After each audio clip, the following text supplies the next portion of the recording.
بسم الله الرحمن الرحيم الحمد لله رب العالمين والعاقبة للمتقين والصلاة والسلام على سيد المرسلين خاتم النبيين شفيع المذنبين أنيس الغريبين رحمة للعالمين محمد مصطفى صلى الله عليه وسلم وآله الطاهرين الطيبين وصحابه نجوم طريق الأمم أما بعد فأعوذ بالله من الشيطان الرجيم بفضل بسم الله الرحمن الرحيم إن عدة الشهور عند الله 12 شهرا صدق الله العلي العظيم وقال نبينا صلى الله عليه وسلم رجب شهر الله وشعبان شهري ورمضان شهر أمتي أو كما قال عليه الصلاة والسلام. புகழனைத்தும் ஏக அல்லாஹ்வுக்கே உரித்தாக.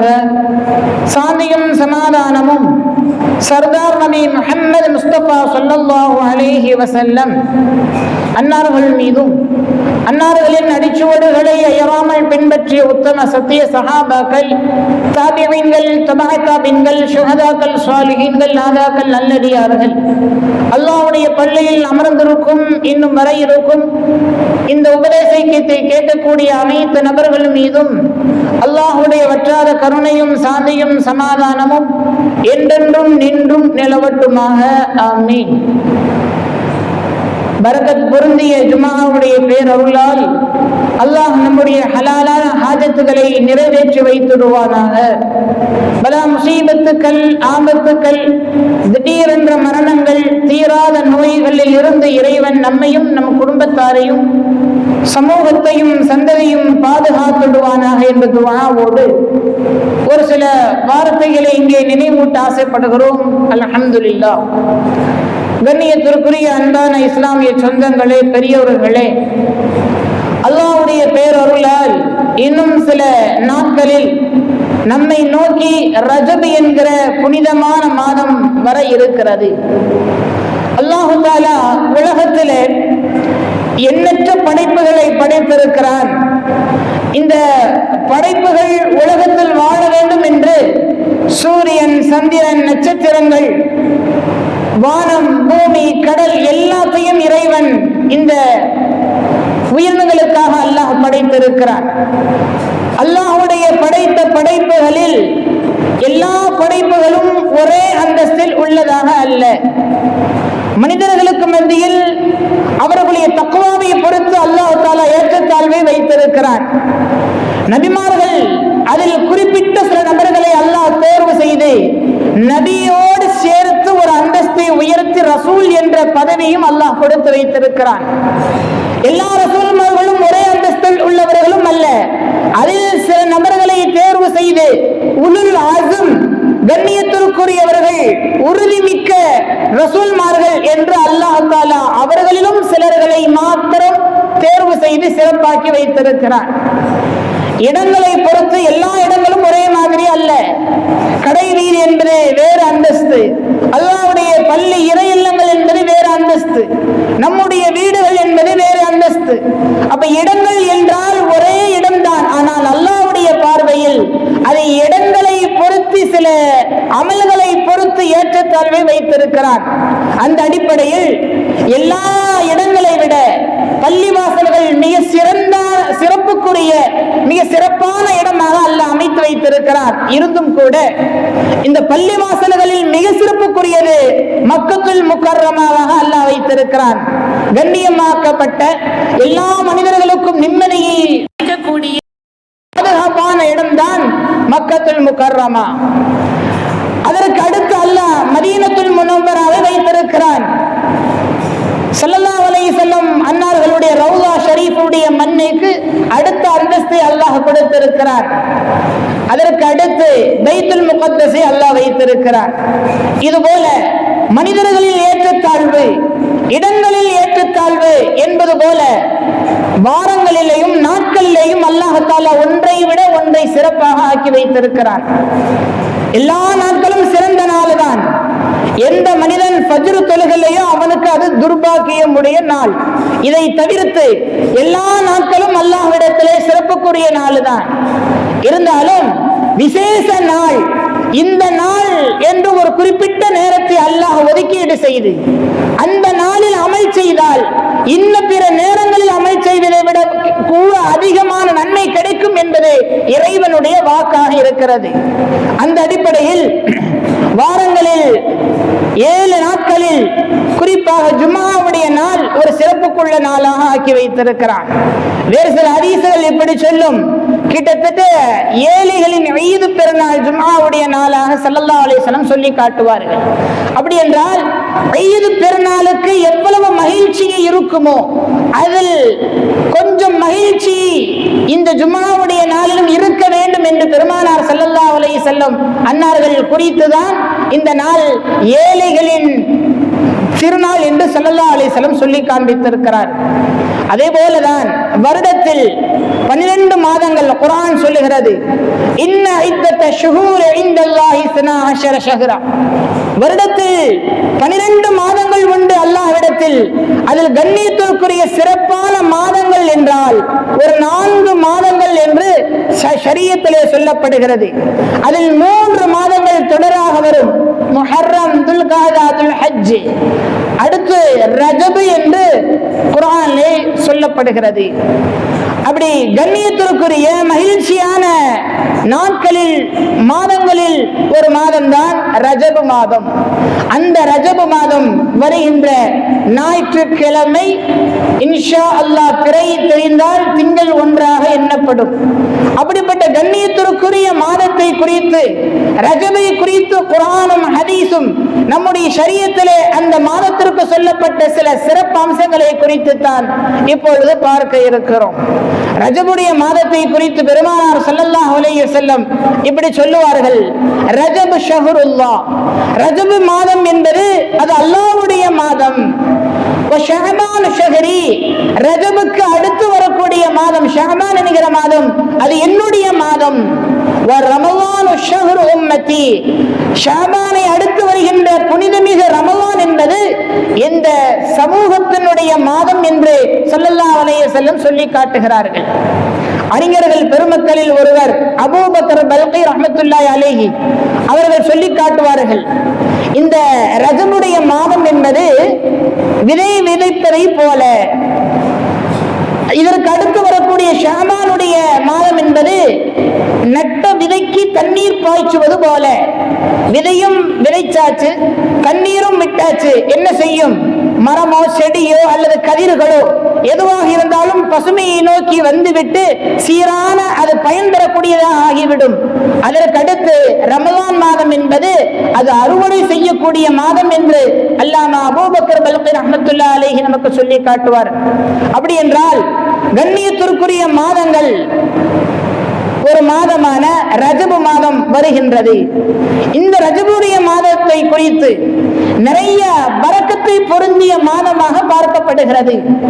பொதுவாகவே பரக்கத்து என்றால் நமக்குள்ள சில நபர்கள் இப்படி நினைத்துக் கொள்வார்கள், கஸரத்துல் மால், அதிகமான பொருளாதாரம் என்பது பரக்கத்து என்று நினைப்பது உண்டு. இயல்பான நிலைதானே. எந்த பொருள் அதிகமாக கண்ணுக்கு தெரிகிறதோ அதில் பரக்கத்து என்று நாம் விளங்கிக் கொள்கிறோம். ஆனால் நம்முடைய மார்க்கம் ஷரியத்திலே சொல்லப்பட்ட செய்தி, பரக்கத்து என்பது கஸரத்துல் மாலை வைத்து அல்ல, கஸரத்துன் நஃபை வைத்து.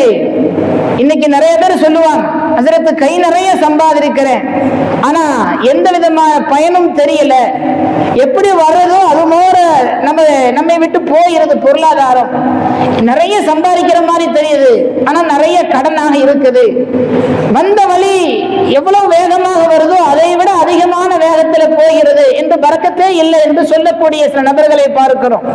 உண்மைதான், பரக்கத்து என்பது ஷரியத்துடைய பார்வையில் அதிகத்தை கொண்டு அல்ல, அதன் மூலம் நாம் பெறக்கூடிய பயனை குறித்து தான் பரக்கத்து என்பது இருந்திருக்கிறது. ஸல்லல்லாஹு அலைஹி வஸல்லம் மன்னாருடைய காலத்திலே பார்க்க முடியும், கொஞ்சம் பெருத்தெலும்பலைங்களை வைத்துக் கொண்டு நிறைய சஹாபாக்கள் சாப்பிட்ட வரலாறுகள் உண்டு. கொஞ்சம் ஒரு குவளை தண்ணீரை வைத்துக் கொண்டு எண்ணற்ற சஹாபாக்கள் ஒழு செய்திருக்கிறார்கள், குளித்திருக்கிறார்கள், அவர்கள் தங்களுடைய கால்நடைகளுக்கு நீர் புகட்டிருக்கிறார்கள். இதெல்லாம் ஹதீசுகளில் வரலாற்று ரீதியாக பதிவு செய்யப்படக்கூடிய செய்தியாக பார்க்கிறோம். இதுதான் பரக்கத்து. ஒரு நாள் ஒரு சமூகத்திலே ஒருவர் வாழ்ந்து கொண்டிருக்கிறார். அவருக்கு 4 பிள்ளைகள், 4 மகன்கள். திடீரென்று நோய்வாய்ப்பட்டு ரொம்ப முடியாமல் இருக்கிறார் தந்தை. அவருடைய பிள்ளைகள் 4 பேர்களும் ஒரு முடிவு செய்கிறார்கள். அதில் ஒருவர் சொல்லுகிறாராம், நம்முடைய தந்தை ஒருவேளை அவர் உடல் ஆரோக்கியம் பெற்றுவிட்டால், ஒருவேளை உடல் ஆரோக்கியம் பெற்றுவிட்டால் உங்களுக்கு சொத்தில் பங்கு இல்லை, அதை அத்தனையும் நான் வைத்துக் கொள்ளுகிறேன். ஒரு கால் நம்முடைய தந்தை இறந்து விட்டால் சொத்தில் எனக்கு எந்த பங்கும் வேண்டாம், நீங்களே வைத்துக் கொள்ளுங்கள் என்று இப்படி ஒரு சகோதரர்களுக்கு மத்தியிலே ஒரு உடன்படிக்கை செய்து விட்டார். கொஞ்ச காலம் அதே ஒப்பந்தத்தில் இருக்கிற சமயத்தில் தந்தை வஃபாத் ஆகிவிட்டார். அப்படி என்றால் 4 நபர்களில் 3 பேருக்கு தான் சொத்து கிடைக்கும், ஒருவருக்கு கிடைக்க. யார் இப்படி உடன்படிக்கை செய்தாரோ அவர் ஏழையில் வாழ்ந்து கொண்டு இருக்கிறார். இப்படிப்பட்ட ஒரு நிலையில அவருடைய தந்தை கனவில வந்து சொன்னார், இந்த இடத்துல 100 தங்க காசுகள் வைத்திருக்கிறேன், அதை நீங்கள் எடுத்துக்கொள்ளும் என்று தன்னுடைய தந்தை கனவின் மூலமாக வந்து சொல்லுகிறார். அவர் கனவிலே மகன் கேட்கிறார், அருமை தந்தையே, அதில் பரக்கத்து உண்டா என்று கேட்கிறார். அவர் சொல்லுகிறார், இல்லை, அதில் பரக்கத்து இல்லை என்று சொல்லிவிட்டு கனவு கலைந்து விடுகிறது.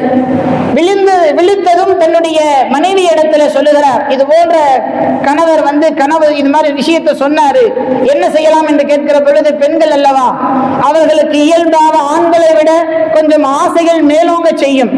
நமக்கு தான் இவ்வளவு சிரமத்துல கஷ்டத்துல இருக்கிறோம் இல்லையா, அதனால் அந்த தங்க காசுகளை எடுத்துக்கொண்டு நம்முடைய கடன்களை கஷ்டங்களை கொஞ்சம் நீக்கிக் கொள்ளலாம் என்று சொன்ன உடனே அவர் வேண்டாம் என்று மறுத்து விட்டார். மீண்டும் ஒரு சில நாட்கள் கழித்த உடனே தந்தை அதே போல கனவில் தோன்றி, இந்த இடத்தில் ஒரு 10 தங்க காசுகள் வைத்திருக்கிறேன் என்று சொல்லுகிறார்.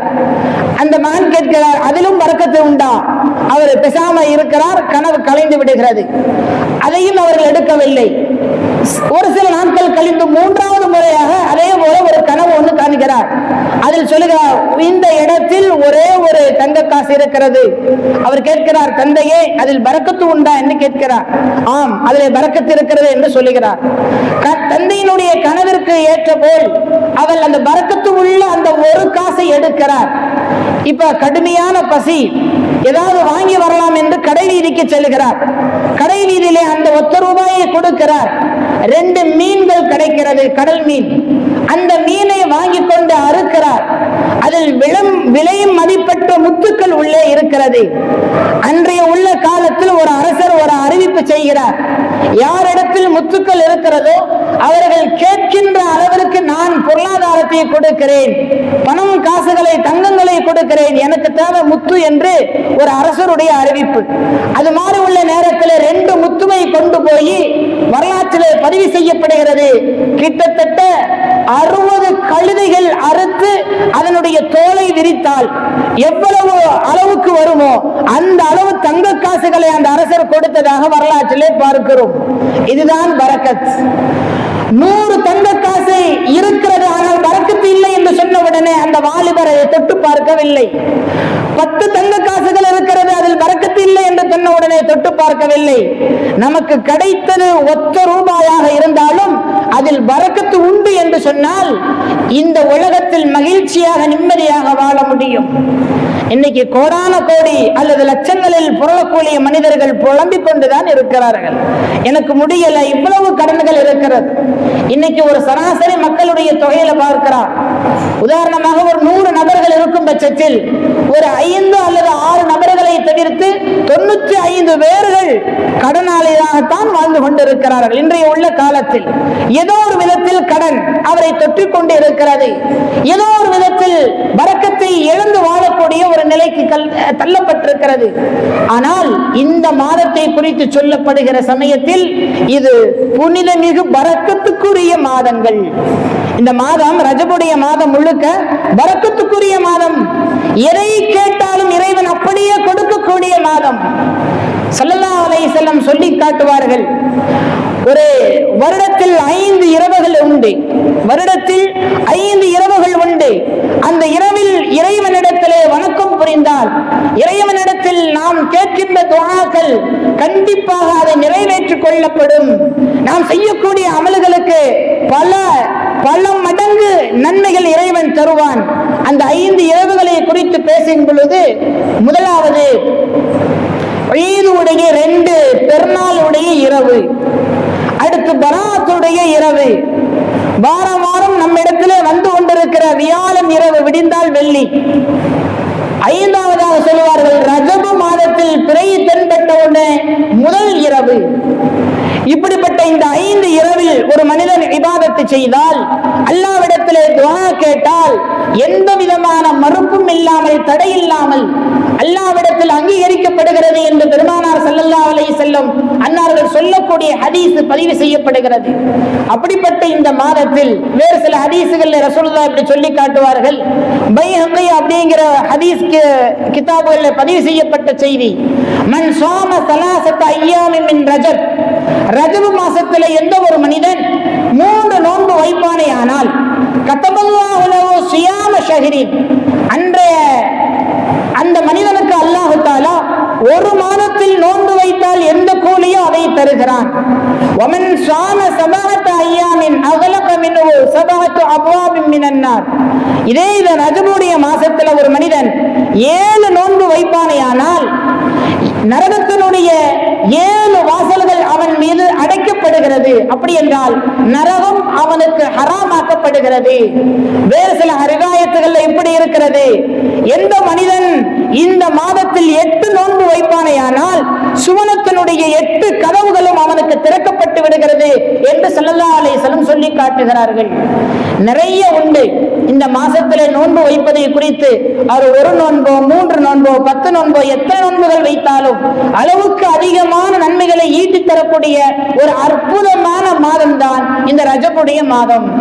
வேறு சில ஹதீஸ்கள் இப்படி இருக்கிறது, மன் ஸாம மின்ஹு யௌமன் கதபல்லாஹு லஹு ஸௌம அல்ஃபி ஸனா, இந்த மாசத்துல ஒரு மனிதன் 1 நோன்பு வைத்தால் மாத்திரம் போதும். ஒரு நோன்பு வைத்தால், வருடம் முழுக்க நோன்பு வைத்தால் எந்த கூலியோ அந்த கூலியை அல்லாஹ் தஆலா அவனுக்கு தருகிறான். சொல்லிவிட்டு ஒரு ஹதீஸில் ரசூலுல்லாஹ் இப்படி சொல்லி காட்டுவார்கள், இன்ன ஃபில் ஜன்னத்தி நஹரா, சுவனத்திலே ஒரு நதி ஒன்று ஓடிக்கொண்டு இருக்கிறது. யுகால் லஹு ரஜப், அந்த நதியினுடைய பெயரே ரஜப் என்று சொல்லப்படுமா. ரஜப் என்கிற பெயர் கொண்ட ஒரு நதி சுவனத்தில் ஓடிக்கொண்டிருக்கிறது.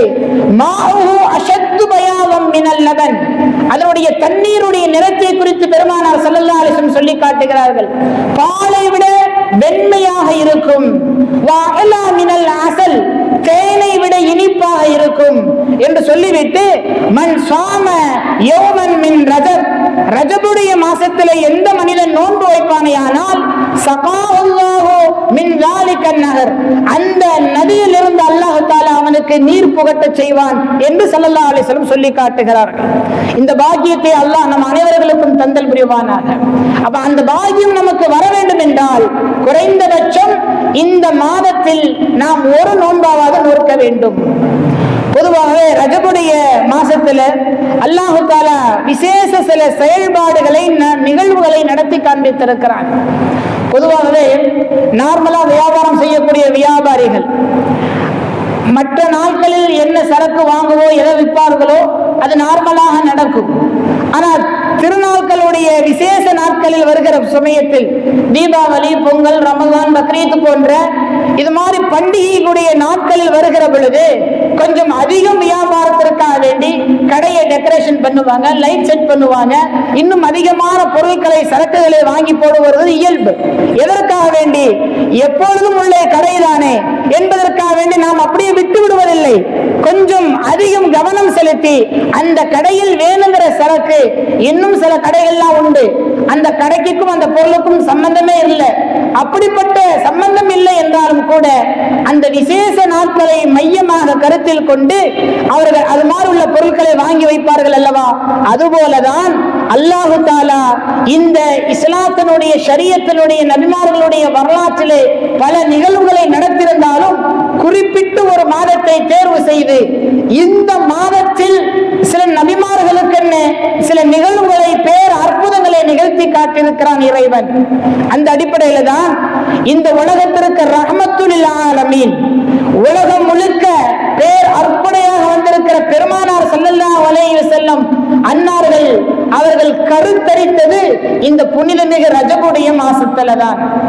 ஸல்லல்லாஹு அலைஹி வஸல்லம் அன்னார்களுக்கு அல்லாஹ் தஆலா நபி பட்டம் என்கிற நுபுவத் என்று கொடுக்கப்பட்டது இதே சங்கைக்குரிய ரஜபுடைய மாதத்துல தான்.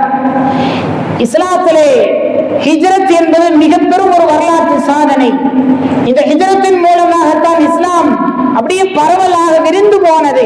அப்படிப்பட்ட ஹிஜ்ரத்தில் முதல் ஹிஜ்ரத் செய்த ஒரு கூட்டம், அதுவும் இந்த ரஜபுடைய மாசத்துல தான் ஹிஜ்ரத் செய்திருக்கிறார்கள்.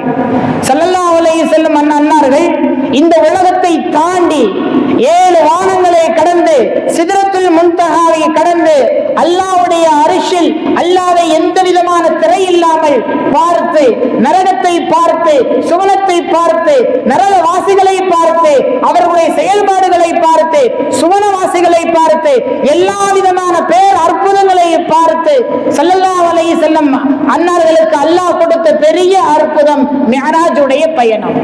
இந்த மிஅராஜுடைய பயணமும் இதே ரஜபு மாசத்தில் அல்லாஹ் நிகழ்த்தி காட்டியிருக்கிறான். இது மாதிரி நிறைய நிகழ்வுகள், இஸ்லாத்தில் மிக முக்கியமான சில நிகழ்வுகளை அல்லாஹ் தஆலா ரஜபு மாசத்தில் வைத்திருக்கிறான் என்றால் இறைவன் சொல்லக்கூடிய ஒரு மையமான கருத்து என்று உள்ளது என்று பார்த்தால், இந்த ரஜபு மாசத்தில் இவ்வளவு நிகழ்வுகளை நிகழ்த்திருக்கிற இறைவன் நாம் என்ன செய்ய வேண்டும் என்றுதான் இறைவன் நம்ம இடத்திலே எதிர்பார்க்கிறார். நாம் என்ன செய்ய வேண்டும்? வழமை போல நாம் நம்முடைய வேலையை மாத்திரம் பார்க்காமல் நம்முடைய வேலையோடு சேர்த்து வேலையாக வாரத்தில் ஒரு நோன்பு அல்லது மொத்தத்திற்கும், எப்படி பெருமானார் சொன்னார்களே, சுவனத்திலே ரஜபு என்கிற நதி ஓடுகிறது, அந்த நதியினுடைய தண்ணீரை அருந்துவதற்காக வேண்டி மொத்த ரஜபில் ஒரு நோன்பையாவது நோன்பதற்கு நாம் முயற்சிக்க வேண்டும்.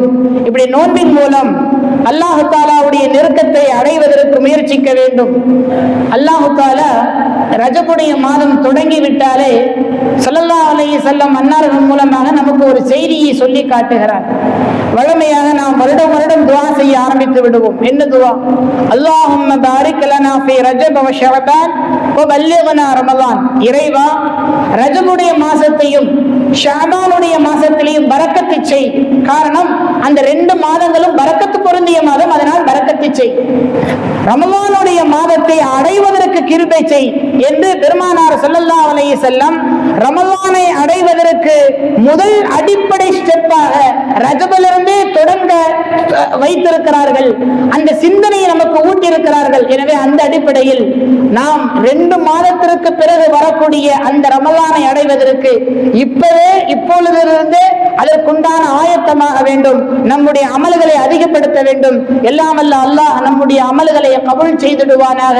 அல்லாஹ்வை வணங்குவதற்கு முதலில் நம்முடைய உள்ளத்தை ஆசையை ஏற்படுத்துவானாக. என்னென்ன அமல்கள் செய்கின்றோமோ எல்லா விதமான அமல்களுக்கு நிரப்பமான கூலியை இறைவன் தந்தல் புரிவானாக என்று சொல்லி விடைபெறுகிறோம். வாஹிர் தஅவானா அல்ஹம்துலில்லாஹி ரப்பில் ஆலமீன்.